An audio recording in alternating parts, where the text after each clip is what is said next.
Avril 2021. Un hiver confiné pris en dedans, un printemps hâtif et ardent. C'était clair que le besoin de sortir allait être débordant. Contrairement aux dernières explorations printanières, le froid et la neige ne seront pas nos problèmes. Même si ça s'annonce plus mouillé que gelé, nous aurons droit à quelques surprises qui seront de bonnes occasions pour tester la Outback.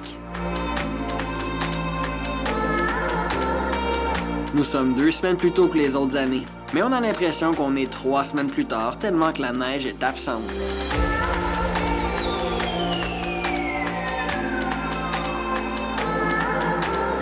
La boîte est déjà au rendez-vous dès que nous quittons les routes asphaltées. Ça promet!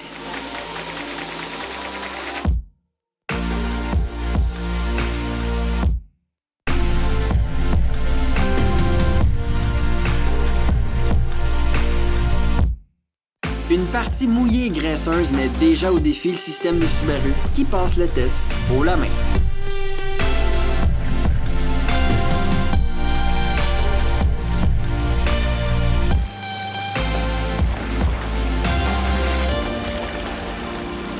Je dois faire mon mea culpa. Même si le chemin 9 rangs que nous empruntons apparaît sur plusieurs cartes comme chemin public, des agents de sentier nous ont laissé savoir qu'il paraît que ce n'est pas le cas. Après avoir parlé à plusieurs instances qui n'avaient aucune idée des droits de passage, le parc de la Forêt-Waro nous confirme qu'il s'agit bel et bien d'un sentier fédéré VTT seulement. C'était donc notre dernière visite aux 9 rangs. On continue jusqu'à Saint-Côme pour payer nos droits de passage dans la ZEC-Lavigne. Les gens de l'accueil nous indiquent qu'ils n'ont aucune idée de l'état des chemins et qu'ils doutent fort que ça passe jusqu'à notre spot visé. C'est exactement ce qu'on voulait entendre. Tiens-le!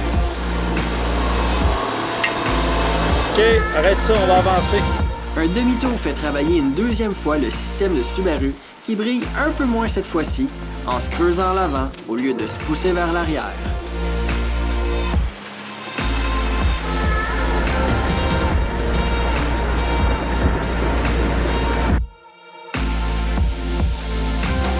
Le chemin est beau au sud de la ZEC, mais plus on monte au nord, plus la terre est mouillée et même parfois recouverte de neige.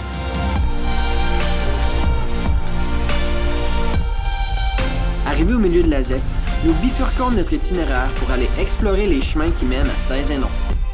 Les reliefs s'accentuent, tandis que le sol devient mou en surface et gelé en profondeur, ce qui le rend assez imprévisible.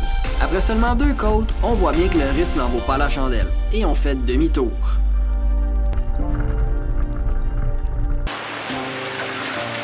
Oh!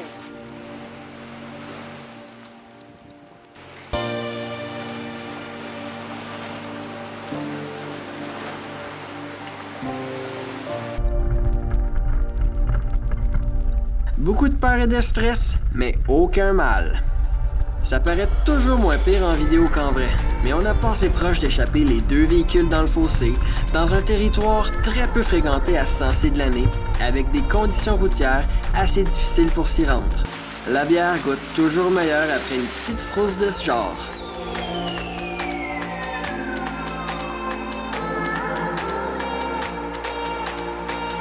Pour ce qui est de se rendre jusqu'à notre spot convoité, on peut dire mission accomplie.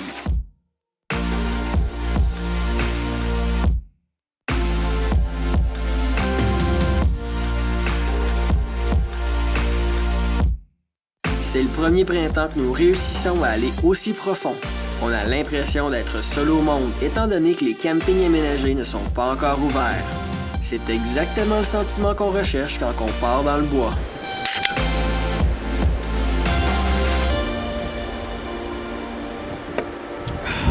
La soirée se passe tranquillement malgré les forts vents. C'est une météo parfaite pour apprécier mon nouveau setup de dodo.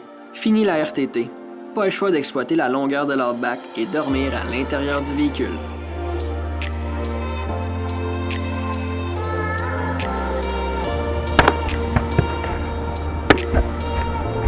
Les journées se suivent et se ressemblent. Météo identique à la veille ce matin. Beau, mais venteux.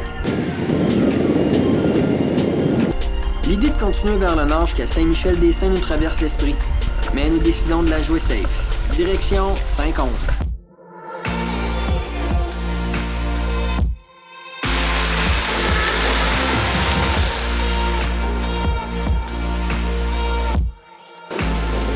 chemin est différent de la veille, mais se fait sans problème.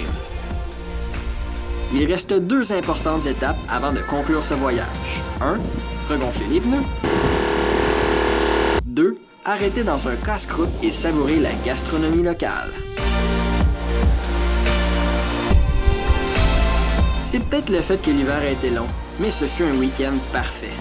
Tous les ingrédients y étaient.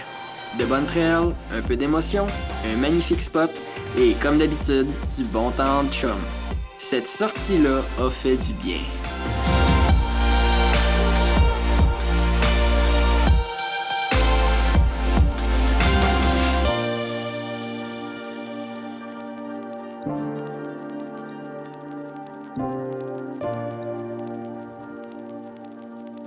Nous vous remercions pour votre visionnement.